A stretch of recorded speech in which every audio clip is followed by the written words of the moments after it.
Coming to obesity. Obesity is the excessive weight gain of the body due to excessive accumulation of fat in the adipose tissue beneath the skin and around the visceral organs or internal organs. In obesity, body weight goes up to 20% or more above the ideal or desirable standard weight. So, if you have a normal weight, if it is 50 kilos, if it goes above that, 260, 70, then it's called obesity.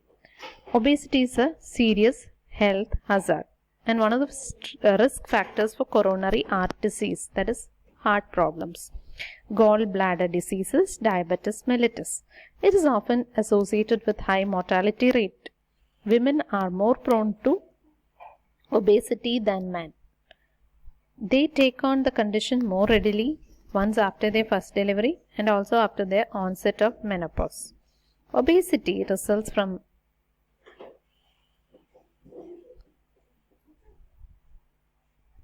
a lot of reasons like genetic factors, personal habits, overeating, excessive calorie consumption, large intake of fluids, especially alcohol, which are immediate and exciting causes of obesity, malfunctioning of endocrine glands like thyroid, pituitary, sex glands, etc., hormonal imbalance, hereditary factors, inert lifestyle are some of the predisposing causes of the obesity.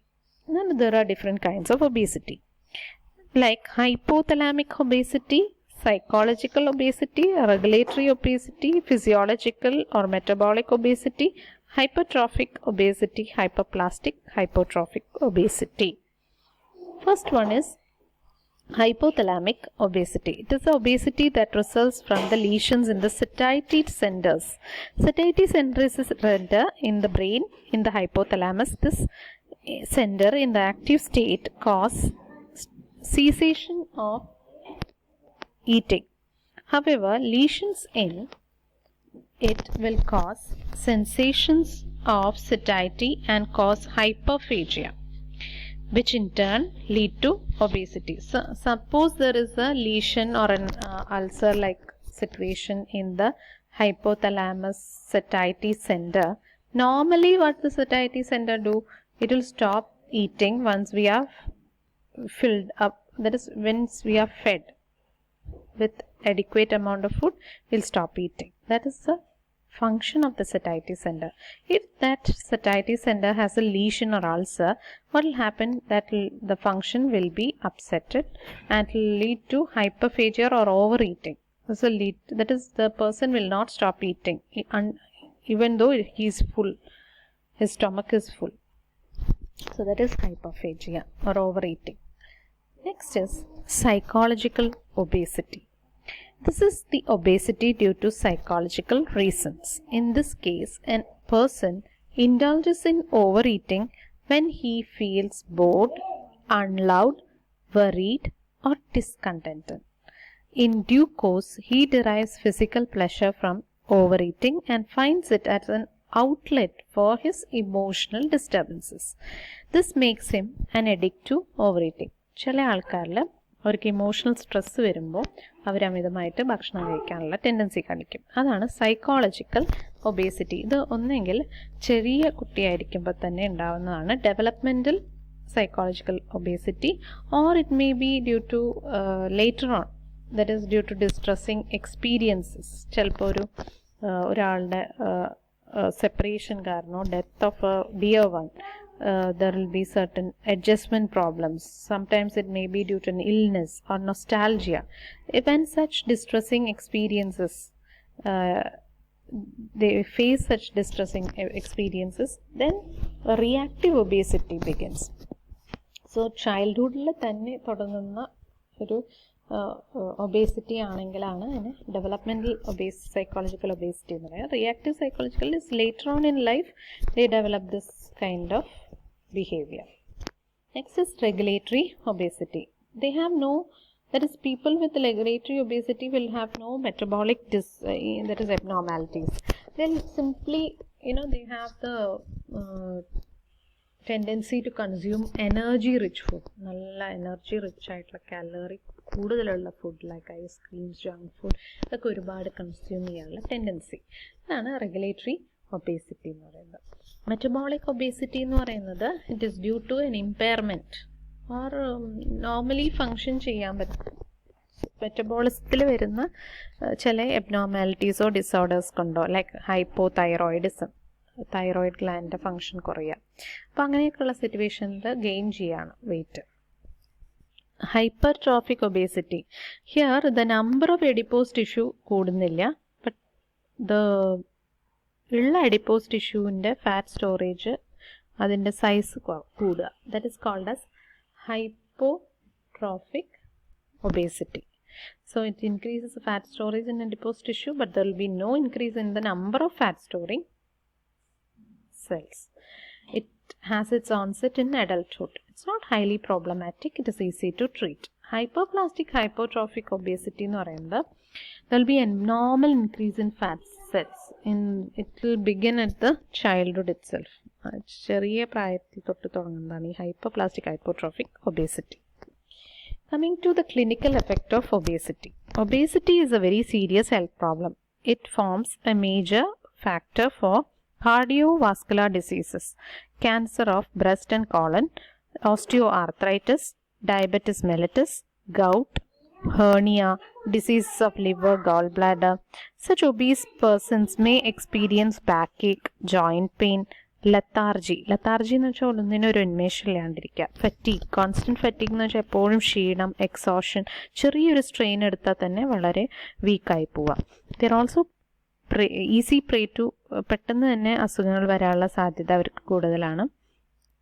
Skin condition വളരെ മോശമായിരിക്കും, അവർക്ക് വളരെ dry സ്കിന്നും ഇച്ചി skins ഉണ്ടാവും, അവർക്ക് skin problems കൂടുതലായിട്ടുണ്ടാവും. പിന്നെ അവരുടെ chest region and abdominal റീജിയനിൽ fat deposition കൂടുകയാണെങ്കിൽ അത് ഇൻറ്റേർണൽ ഓർഗൻസിനെയും ബാധിക്കാൻ സാധ്യതയുണ്ട്. ഇവരുടെ മെൻ്റൽ ആക്ടിവിറ്റി ഇങ്ങനെയുള്ള കുട്ടികളിൽ വളരെ അധികം അതിനെ ബാധിക്കും. അവരുടെ പെർഫോമൻസ്, അക്കാഡമിക് പെർഫോമൻസിനെ അവരെ ബാധിക്കാൻ സാധ്യതയുണ്ട്. അപ്പോൾ അതാണ് ഒബീസ് പേഴ്സൺസിൻ്റെ ബുദ്ധിമുട്ടുകൾ എന്ന് പറയുന്നത്. പിന്നെ അവരുടെ ലൈഫ് എക്സ്പെക്റ്റൻസിയും കുറവായിരിക്കും. Coming to starvation, it's a extreme condition. ഇപ്പം നമ്മളിപ്പോൾ നോക്കിയത് ഓവർ ന്യൂട്രിഷൻ്റെ കാര്യമാണ് ഒബേസിറ്റി എന്ന് പറയുന്നത്. ഇപ്പോൾ അണ്ടർ ന്യൂട്രിഷൻ ആണെങ്കിൽ അതിനെ സ്റ്റാർവേഷൻ എന്ന് പറയും. That is the total deprivation of food തീരെ കഴിക്കാണ്ടിരിക്കുക, ഇൻടേക്ക് ഓഫ് എനർജി, ന്യൂട്രിയൻസ് വളരെ പുവറായിട്ട് ബിലോ ക്രിട്ടിക്കൽ ലെവലായിട്ട് കൺസ്യൂം ചെയ്യുക, അതിനെയാണ് സ്റ്റാർവേഷൻ എന്ന് പറയുന്നത്. പ്രൊലോങ്ഡ് ആൻഡ് എക്സ്ട്രീം സ്റ്റാർവേഷൻ ആയിട്ട് നമ്മൾ ഇരുന്ന് കഴിഞ്ഞാൽ it will be fatal for the body. എന്നുവെച്ചാൽ ആ person it may lead to death, irreparable damage നടക്കാം ടിഷ്യൂസിനും വൈറ്റൽ ഓർഗൻസിനും. Complete deprivation of food causes chemical alteration in the body. ഇതിലെന്താ ഉണ്ടാവുകയെന്ന് വെച്ചാൽ ഒരു ബോഡീനെ when it is deprived of food, ഇത് ബോഡിയിൽ പല ചേഞ്ചസും വരുത്താൻ സാധ്യതയുണ്ട്. ഇതിൻ്റെ ഒരു പോയ്സണസ് ഒരു പ്രോബ്ലം എന്ന് പറയുന്നത് it will lead to ketone body accumulation. Ketone body അമിതമായിട്ട് പ്രൊഡ്യൂസ് ചെയ്യും.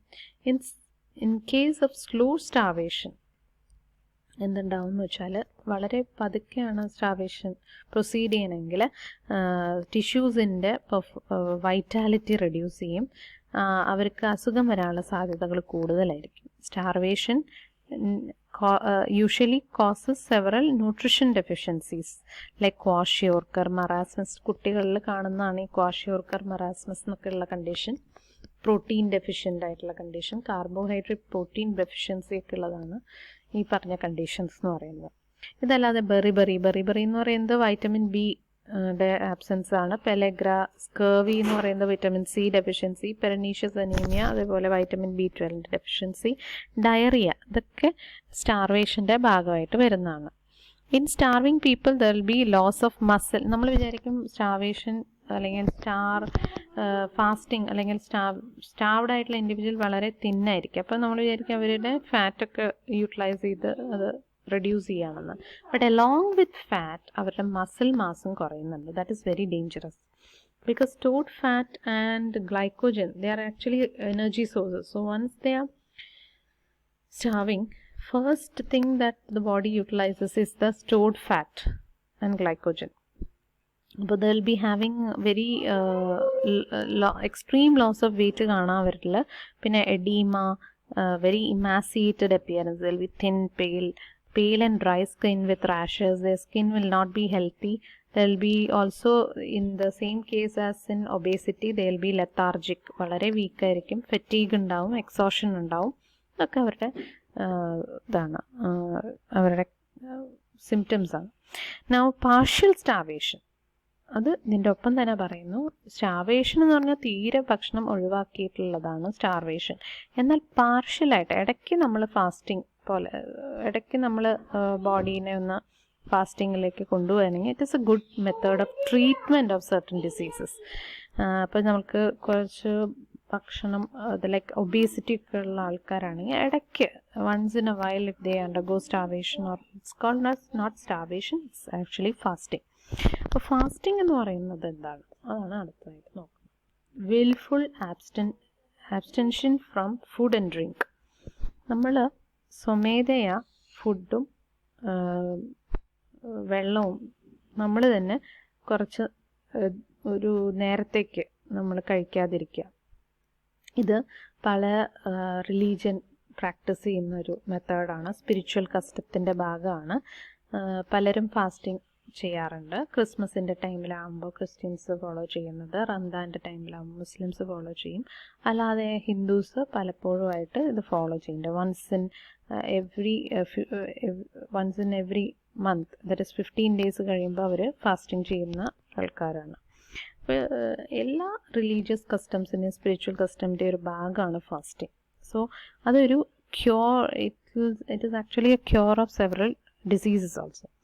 അപ്പോൾ this total suspension of food and drink will cause 2 results. അതിൽ ഏറ്റവും കൂടുതലായിട്ട് കാണുന്ന 2 റിസൾട്ടാണ്. ഇങ്ങനെ നമ്മൾ ഒരു നേരത്തേക്ക് ഭക്ഷണവും ഫുഡ് അവോയ്ഡ് ചെയ്ത് കഴിഞ്ഞാൽ എന്തുണ്ടാവും, ബോഡി കുറച്ചും കൂടി നമുക്ക് ലൈറ്ററായിട്ട് ഫീൽ ചെയ്യും. നമുക്ക് പെട്ടെന്ന് കാര്യങ്ങൾ ചെയ്യാനൊക്കെ നമ്മുടെ ബോഡിയിലുള്ള ടോക്സിൻസ് ഒക്കെ റിമൂവ് ചെയ്ത ഒരു ഫീലിംഗ് നമുക്ക് കിട്ടും. ബിക്കോസ് നമ്മുടെ ബോഡിയിലുള്ള സ്റ്റോർഡ് ആയിട്ടുള്ള ന്യൂട്രീഷൻ, ദാറ്റ് ഈസ് സ്റ്റോർഡ് ആയിട്ട് കാണുന്ന ഫാറ്റ്, ഗ്ലൈക്കോജനെയൊക്കെ ബോഡി യൂട്ടിലൈസ് ചെയ്യും. അപ്പോൾ അത് നമ്മൾ കുറച്ചും കൂടി നമ്മളുടെ ബോഡി കുറച്ച് തിന്നായിട്ട് തോന്നാം. Body temperature gradually falls low. Body temperature കുറയും, ബോഡി വെയ്റ്റ് കുറയും. Okay, but this decrease is not linear. The body of the adult human being has a remarkable method to adjust to survive without food. ചിലപ്പോൾ പലപ്പോഴും നമുക്ക് food limited ആയിട്ട് കാണുകയാണെങ്കിൽ നമ്മുടെ ബോഡിന് remarkable capacity ഉണ്ട്, നമുക്ക് ഫുഡ് ഇല്ലാതെ സർവൈവ് ചെയ്യാനുള്ള നമുക്കൊരു അനുഗ്രഹമുണ്ട്. ദറ്റ് ഈസ് അഡാപ്റ്റീവ് പവർ ഉണ്ട്. So, studies on physiological and biochemical adaptation for starvation has revealed that the ability of the body to mobilize the internal resources is very vital for the survival in the absence of food intake. അപ്പോൾ ബോഡിക്ക് food receive ചെയ്തില്ലെങ്കിൽ അതിന് ഉള്ളിലുള്ള storage that is elements use ചെയ്തിട്ട് അതിന് survive ചെയ്യാനുള്ള ഒരു adaptation ബോഡിക്ക് തന്നെയുണ്ട്. അപ്പോൾ ഫിസിയോളജിക്കൽ ചേഞ്ചസ് ഡ്യൂറിങ് ഫാസ്റ്റിംഗ് എന്തൊക്കെയാണെന്നുള്ളത് നോക്കാം. ഫിസിയോളജിക്കൽ ചേഞ്ചസ് എന്ന് പറഞ്ഞാൽ ആദ്യം തന്നെ there will B A drop in the level of fuel molecules in the blood. Then fuel molecules എന്ന് വെച്ചാൽ നമുക്ക് പെട്ടെന്ന് എനർജി കിട്ടുന്ന ഫ്യൂവൽ മോളിക്യൂൾ ലൈക്ക് ATP ഒക്കെ വല്ലാണ്ട് കുറയും. അപ്പോൾ നമ്മൾ എന്ത് ചെയ്യും, ഗ്ലൈക്കോജൻ അല്ലെങ്കിൽ ഫാറ്റ്സിനെ യൂസ് ചെയ്തിട്ട് അത് ഓവർകം ചെയ്യും. Then there will B A decrease in the basic metabolic rate. Then there will B reserve nutrients like glycogen, stored fats ഒക്കെ mobilize ചെയ്തിട്ട് there will be a drastic drop in their store. Okay, then liverൽ there will be synthesis of glucose. നമുക്ക് ഏറ്റവും ബോഡിയിൽ നമ്മൾ വല്ലാണ്ട് ഭക്ഷണം കഴിക്കാണ്ടിരിക്കുമ്പോൾ deprived ആവുന്നത് നമുക്ക് ഗ്ലൂക്കോസ് ആണ്. ഗ്ലൂക്കോസ് വളരെ അനിവാര്യമാണ് നമ്മുടെ ബ്രെയിനിന്. അപ്പോൾ ഈ ബ്രെയിനിന് കോൺസ്റ്റൻ്റ്ലി ഗ്ലൂക്കോസ് സപ്ലൈ ചെയ്യണം. അപ്പോൾ നമ്മൾ അഡീഷണലി നമ്മൾ ഫുഡ് കൂടെ ഗ്ലൂക്കോസ് സപ്ലൈ ചെയ്തിട്ടില്ലെങ്കിൽ ബ്രെയിനിന് ഡിപ്രിവേഷൻ വരും. അപ്പോൾ അത് ഓവർകം ചെയ്യാൻ ബോഡി എന്ത് ചെയ്യുക വെച്ചാൽ ഗ്ലൂക്കോസ് ലിവറിൽ സിന്തസൈസ് ചെയ്ത് തുടങ്ങും from amino acids like alanine. അപ്പോൾ ഈ അലാനിൻ്റെ എമൗണ്ട് കുറയുകയാണെങ്കിൽ it will be synthesise from pyruvic acid. അപ്പോൾ അതാണ് ഇതിൻ്റെ ഒരു സ്റ്റെപ്പ്. അപ്പോൾ ഗ്ലൈക്കോളിസിസ് ആണ് പൈറുവിക് ആസിഡ്